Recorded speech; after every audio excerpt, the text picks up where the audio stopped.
You are put in this world to do something wonderful with your life. There has never been and will never be anyone just like you. You are unique in all of human history. Your special combination of talents, abilities, emotions, ideas, attitudes, and philosophy makes you separate and distinct from all other beings who will ever live. You have extraordinary potentials of talent and ability that you habitually fail to use. One of the most important questions you ever ask and answer is this: what kind of a difference do I want to make with my life? What do you want to be famous for? How do you want to be famous for? How do you want people to think about you and talk about you when you're gone? What kind of a mark do you want to leave on the world? What do you want to do that will benefit and improve the lives of other people while you are here on this earth and afterwards? In his writings, Peter Drucker tells about a high school teacher who advised his students to begin thinking of the legacy that they wanted to leave when they passed on. Even though they were only in their late teens, it turned out that a few of them had taken that message to heart and had already begun thinking of leaving a legacy when they started their careers.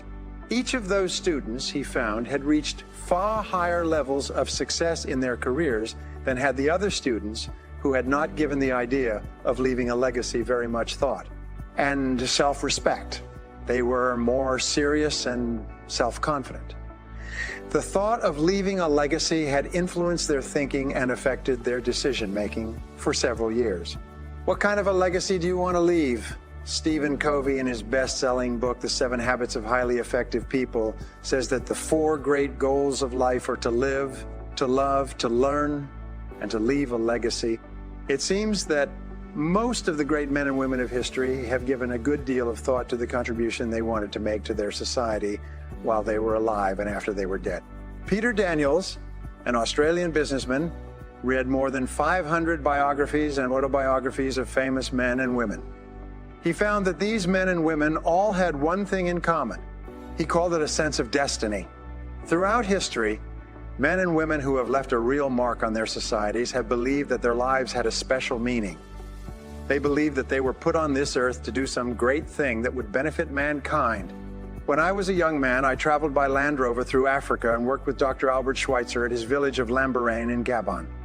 Schweitzer was one of the greatest humanitarians in human history, and his story is worth remembering. When he was 30 years old in the late 1800s, he was the top Bach organist in Europe. He was the equivalent of a musical superstar today. He played in the great concert halls in the great capital cities of Europe. He was highly respected and extremely successful. Yet, at the age of 30, he began thinking about making a greater difference with his life. At that time, at the end of the 19th century, Africa was just opening up. There are many stories in the newspapers and magazines describing the sufferings and privations of the native peoples throughout the continent. He decided that he wanted to go to Africa and work with the natives. Albert Schweitzer decided to become a medical missionary. To that end, he went back to school and devoted 8 years of his life to earning a degree in tropical medicine. He played concerts on the side to raise money. At the age of 38, he loaded his medical supplies on a ship and sailed to Africa. He transferred his supplies to a small boat and traveled up the Uguay River to a thatched village called Lambaréné. There, he set up his tent and began his work. By the time he died, 53 years later, at the age of 91, his village hospital had grown to a population of 1,500 people with 40 medical doctors and specialists drawn from all over the world. Within 10 years of his death, there were more hospitals in the world named after him than after any other person in history. He left a legacy that will last 100 years and perhaps forever. In leaving a legacy and making a difference with your life and your community, begin with your values. These may be spiritual values, economic values, social values, personal values, human values, or any values at all that you consider to be important and relevant to the human condition. Many people contribute their time and money to their churches and to their spiritual activities. Others are committed to making a difference politically or economically. Many men and women are committed to improving educational opportunities for children or to teaching literacy to adults. Some people are committed to the environment and others to population control. The one factor that these people all have in common seems to be passion. People who make a significant difference in their worlds all seem to have a great passion for what they are doing and for what they espouse. They're often willing to suffer tremendous privation and make incredible sacrifices to promote their ideals. They believe deeply in the rightness and goodness of what they stand for, and they're willing to go great distances to promote their causes. Herodotus, the Roman philosopher, once wrote, "All of life is action and passion. Not to be involved with the actions and passions of your time is to run the risk of having not really lived at all." Viktor Frankl, the founder of logotherapy and the author of the book Man's Search for Meaning, survived the Nazi death camps of World War II. During this time, he had a profound revelation. He found the strongest driving force in the human psyche is the need for meaning and purpose.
It was an intense desire to be committed to something bigger than the individual himself or herself.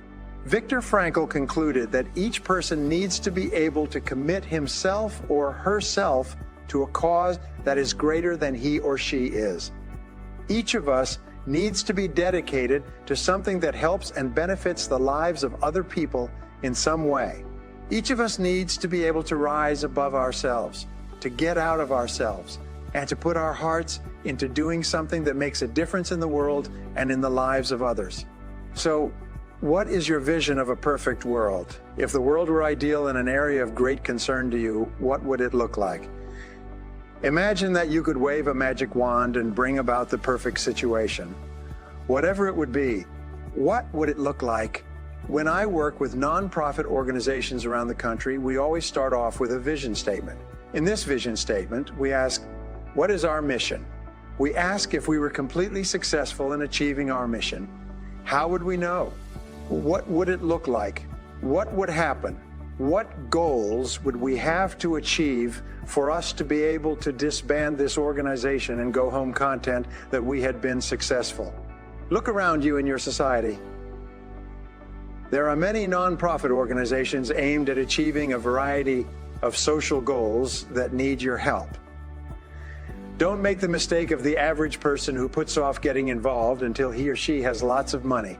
Instead, invest your personal time and energy until you are in a position to invest your money in the organizations you believe in. Give of your time and emotion in a cause that you consider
important today. Make this practice of contributing a regular part of your life. What are your goals for the type and level of contribution that you want to make to your society? If you had an unlimited amount of money, what would you want to do or achieve with that money in terms of improving your society or your community? And how would you measure your success? John D. Rockefeller, who became the richest man in the world at his time, started as a clerk at 3.75 cents per week. Even at that small salary, he gave as much as 50% of his salary to his church every week to contribute to the betterment of others. The years passed. When he was 52 years old, he was extraordinarily wealthy, probably the richest man in the world. He was also extremely sick, and his doctors told him that he would die within a year. In his sickbed, he thought back on his early years and the pleasure he had received from contributing to his church. He resolved that he would spend his last year giving his money away. He sold half of his stock in the Standard Oil Company and turned it into cash. He then began financing worthy causes around the country. Something incredible happened. The more money he gave away, the better he felt. His health improved, his illnesses and diseases went away. He recovered completely. He went on to live to the age of 91 in excellent health. By the time he passed away, he had given away millions and millions of dollars. Meanwhile, the value of the Standard Oil stock that he had kept had increased so much that he died worth more in financial terms than he had been worth when he was on his deathbed many years before. Now, identify the specific habits that you would have to have if you wanted to make a significant contribution to your society. You may want to develop the habits of self-discipline, self-denial, diligence, wisdom, foresight, patience, and humility. It's amazing how much you can get done if nobody cares who gets the credit. What are the daily activities that you would engage in if you wanted to make a contribution to worthy causes? What would you do regularly to assure that you were making a genuine difference in the quality of your community? Would you be attending meetings, making telephone calls, writing letters, serving on church or community boards or committees? There's a rule that says the more you give of yourself without expectation of reward, the more are the rewards that will come back to you from the most unexpected sources. When you dedicate yourself to serving others, to assisting in a cause that is greater than yourself, you receive profound emotional and spiritual benefits that can be vastly greater and more important than any material rewards you could imagine. One of the great secrets of success is for you to always do what you love to do. It is for you to find something that fascinates you and attracts you. It is for you to then put your whole heart into doing whatever that is extremely well. When you find a cause that you really care about and you begin putting your whole heart into that cause, into making a difference in your society and your community, you feel terrific about yourself. You feel happy and fulfilled inside. You feel important and valuable to yourself and to your world. You unlock more and more of your potential and become more and more of what you are truly meant to be. You'll move into a position of true leadership. Decide today to make a specific action commitment to do something that makes a difference. It may be something as simple as making a financial contribution to an organization or cause that you believe in. It may be phoning an individual or organization, volunteering your services. It may be setting a goal to do something that can have a profound impact on people in the years ahead. But whatever it is, do it now.